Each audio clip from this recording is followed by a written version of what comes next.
আজকে এইমাত্র এই মামলার রায় হয়েছে এবং মাননীয় বিচারপতি আমাদের এই আপিল মঞ্জুর করেছেন, অর্থাৎ বেগম জুবাইদা রহমানের বিরুদ্ধে যেই দণ্ডাদেশ ছিল সেটা থেকে উনি নির্দোষ সাব্যস্তে খালাস হয়েছেন।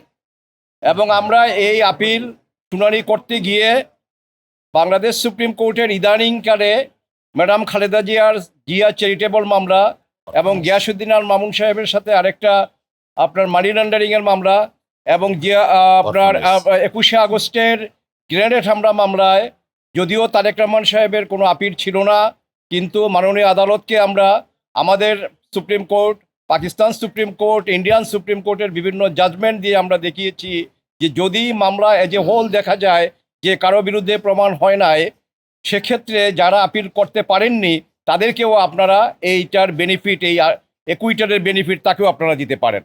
এবং সেখানে আপনারা জানেন 21শে আগস্টের মামলায় তারেক জিয়া সাহেবকে একুইটাল দেওয়া হয়েছে, অর্থাৎ নন অ্যাপিলিং একিউজ যারা তাদের সবাইকে আপনার একুইটাল দেওয়া হয়েছে। এবং জিয়া অরফেনেজ ট্রাস্ট মামলায় এবং আরেকটা মানি লন্ডারিংয়ের মামলায় যেটা গিয়াসউদ্দিন আল মামুন সাহেবের সাথে, সেখানেও তাকে নির্দোষ সাব্যস্তে মাননীয় প্রধান বিচারপতির নেতৃত্বে আমাদের ফুল বেঞ্চ অ্যাপেলেট ডিভিশনের ওনারা বলেছেন যে অন্য কনভিক্ট যিনি আপিল করতে পারেননি এই খালাস বা এই একুইটালের ওয়ার্ডার তাদের বেলায়ও প্রযোজ্য হবে।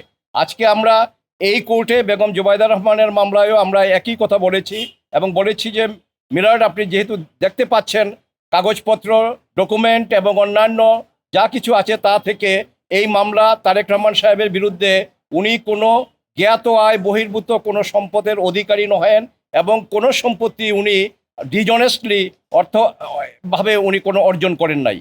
আর কাজেই আপনি যদিও উনি আপিল করতে পারেননি, আপনি এই খালাসের বেনিফিট বা এই জাজমেন্ট যাতে ওনার বেলায়ও প্রযোজ্য হয় আপনি সেটা করতে পারেন। এবং মাননীয় আদালত আমাদের কথা রেখেছেন, আমাদের কথা শুনেছেন এবং উনি এটা গ্রহণ করেছেন এবং জাজমেন্টে উনি অর্ডার পোর্শনে পরিষ্কারভাবে উল্লেখ করেছেন যে মিস্টার তারেক রহমান সাহেবকেও এই মামলা থেকে নির্দোষ সাব্যস্তে খালাস দেওয়া হলো।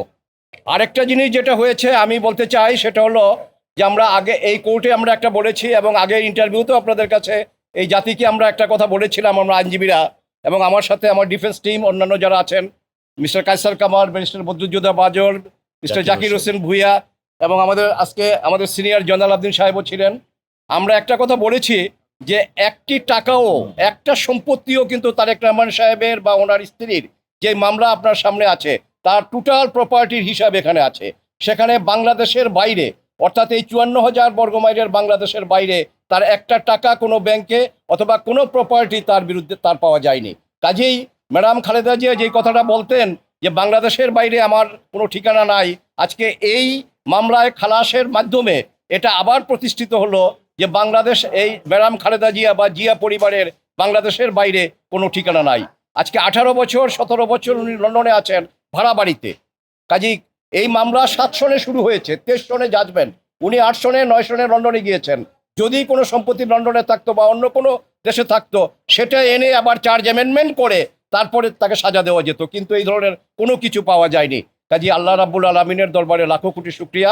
আমি এবং আমার ডিফেন্স টিম যারা আমার সাথে ছিল আমরা এই মামলা যথাযথভাবে কোর্টে উপস্থাপন করতে পেরেছি এবং রায়ে নির্দোষ সাব্যস্তে বেগম জুবাইদা রহমান এবং ওনার স্বামী মিস্টার তারেক রহমান খালাস হয়েছেন। আমরা আল্লাহর দরবারে আবারও শুকরিয়া জানাই।